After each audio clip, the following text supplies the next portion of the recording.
So, 4 practices in, and the thing that you talk about in fall camp is every day is a new day.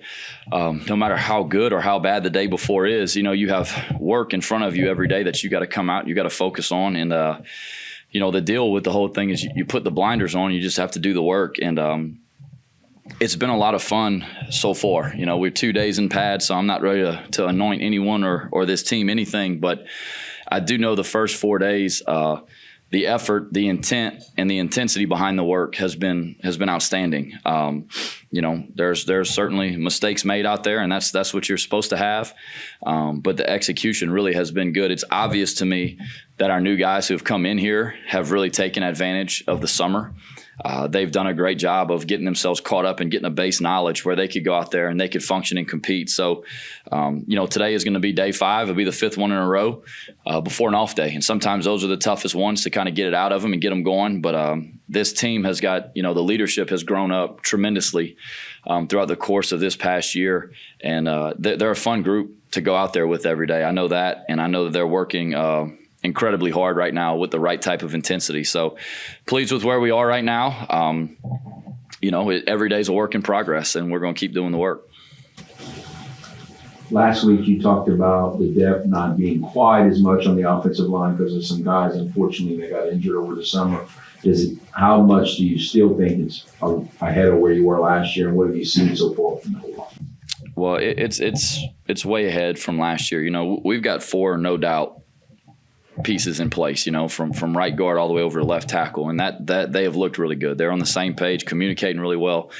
Right tackle is the one that's kind of up for grabs a little bit, and with Quentin out, he's one that we thought was a front runner for that spot.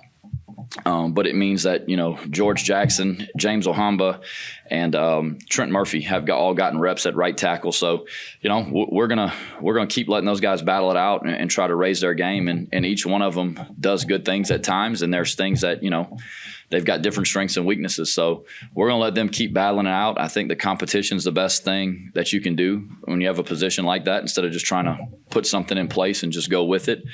So we got a lot of guys rotating in and out of the 1 and the 2 deep, just to try to see how they respond to, facing better players on the other side. But feel really good about where this group is right now.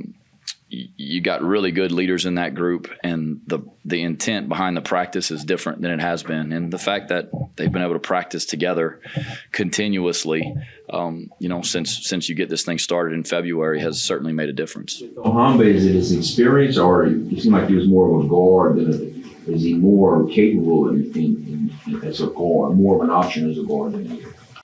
As a tackle. I think that at times he's a little bit more natural at tackle, just the way that he plays, the nature of his game. But his experience is certainly a reason that you want to put him in the mix right there to go see. Like I said, the other guy, and George played quite a bit last year. He's been out the last couple of days. He should be back here anytime. But Trent has never really played. George has played a little bit, but he's still young. James is an older guy that's played quite a bit. So I think there's value in that. He's really intelligent. He can play inside, outside, left side, right side. So certainly that's something that that there's value in that. And then really for us, you see in some of these other, Caden Morrow is performing much better than he did last year, which you'd expect in year 2. Mackie Malo is really starting to turn the corner for us a little bit, which, everyone improves and develops at their own time. Sometimes it's not as fast as you'd like it to be, but he's turning the corner now, and he's working at a different level than he has. And then Bryant Williams, he's really gifted. He's missed a lot of time. Last year, that was the worst part, even though he may not have played last year, was him getting hurt and missing that much time. So he's playing catch up a little bit mentally with it, but you're trying to develop the depth in there, like who's 8, 9, and 10, in that group. So, no, I'm really pleased with our offensive line so far. I'm not going to sit here and, like I said, I'm not going to predict anything. We got work to do like everybody, but we're in a better spot, much better spot than last year. Coach, coming in, what was Diggs' message to the team? It was phenomenal. I think the way that he tells his story, it's so raw, and he talks about it shamelessly about the flaws and the ebbs and flows of life, and and he always ties it back into football, but certainly, there's a lot more to it than just football or baseball or whatever. And the things he talked about was he talked about the work every day, and every day is the only thing guaranteed to you. We talked about, never let go. Whenever you're one of those teams that's just gritty and tough, you never let go. You outwork them, you outlast them. And, he just hit on a lot of things that, that we truly believe in. And the way he delivers the message, I think, is outstanding. And, he came in there and really just, like I said, re-emphasized some things we talked about. But I think when someone comes to you, and talks about their story and how they've messed it up and how they've screwed it up, that resonates with a lot of people, because that's something no one really likes to talk about a whole lot. But his willingness to share that, I think, goes a long way because, like you said, everybody in that room is on a second chance in some way, shape, or form. And, for our guys, we've had some guys that have been in to the bottom of the lows, and had to dig themselves back out. So they relate to that and they see that. And, I appreciate not just the message that he gave, but really his willingness to share, things about his life that, maybe aren't things that most of us would like to talk about. Between your standard and all the assistant coaches coming back for you all, how much more far ahead are y'all this year than y'all were last year at this time? Continuity is huge, and that's something that I time and time again, I've kind of underestimated the importance of it. And I told our team that, this entire coaching staff chose to come back, and they believe in the way we're doing it. It's much easier the second time around because, the expectations, everyone understands it. Everyone knows you don't have to spend as much time, maybe necessarily. Now, it's important, the small things really, really matter. But you don't have to go back into detail about things that are not maybe football because everyone knows the expectations and the standards. And it's easier for them to hold players accountable. It's easier for players to know what to expect for them. So there's no feeling it out right now. It's, we all know we're all full go right now. And, I think being connected, coach to coach, player to coach, player to player is something that, you can't really put a price tag on that. And we've got a lot of players that have played and got experience. And we've got a full coaching staff that has been together for a full year now, year plus. And the second time around, typically, as it should be, is a little bit smoother. Touting Neil Johnson as being one of your main targets in the offense, who in the wide receiving core do you think we should have an eye on? Well, I think naturally, Peter and Jake are the two that have played the most snaps. Peter has made really big plays for us throughout his career, and last year Jake played really well. Some of the guys that are emerging right now a little bit. Rob Williams, I would say, has probably been. I don't want to say it's a surprise because he's a guy we always really expected to go out there and go play at a high level, but he's flipped the switch, and. He's another one that, his developmental timeline was just a little bit different than some of the other guys. And but he's got it figured out, and he's had a really good camp so far. Tavion Smith has jumped in the mix in there.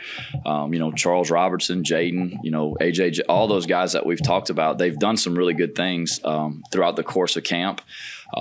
It's the consistency in performance. We've talked about that quite a bit. You are what you do consistently, not occasionally. So it's the consistency in it. But no, that receiver group, man, it's fun because when you come into a season like that and you have that many really, that many balls, that many opportunities that are up for grabs, it's fun to see who's going to go compete and try to get themselves in position to go out there and impact the game. And right now you have a lot of guys that are competing for it. But it's been a lot of fun. It doesn't matter what group they're going with, ones, twos, threes, whatever. They're out there and they're competing really hard. They're making plays. On any given day, it's Travion Colbert one day, making the big play of the day. It's Harvey Broussard the next day making the big play. So there's a lot of options out there. We got to circle around who does it the most consistently, whose body of work is the most sound throughout the whole course of camp to figure out kind of where it fits out. But we knew that group was young. We knew that group was talented. So now we just get to, step back, watch them work, and let it sort itself out. So you mentioned that like some of that performance was not necessarily a surprise for you. What have you seen so far that has surprised you in a pleasant way, like you didn't see coming, but you're glad to see it? I think it's some of these guys that are new that either maybe got here this spring that maybe didn't, like Kadarius. I always get this messed up because we got a Kadarius Wade and a Kadarius Miller. Kadarius Miller, the D lineman who transferred in the spring, he was just trying to figure it out all spring, and in the last 4 days he's really started to flash a little bit, and it's like, okay, that's what we thought he was. Lorenzel Dubose is a guy who had a couple really good days at camp. Keon Martin is a guy that had a great summer, but really missed most of spring. Last fall is a guy that we felt like had a lot of ability, just kind of had to put it all together, and he's playing like a different person. So there's a lot of those guys out there. This young D-line group is going to be really good. To see Mason Clinton and Chase Edwards and Lance Williams and Xavion Coleman go out there, and we're rolling them in there with the ones and the twos, and to see them go out there and compete every day, that's been a pleasant surprise, because I think you always maybe hope some of those guys can contribute, but you don't ever really count on it. And they've really exceeded my expectations of what they would do so far. Coach, looking at your offense so far in camp, how important has it been for you guys as a coaching staff, knowing that you have 3 quarterbacks that could step in at any time and contribute? Well, I mean, I think anybody would want to be in that position, and so for us, I mean, those 3 guys have performed really well this camp.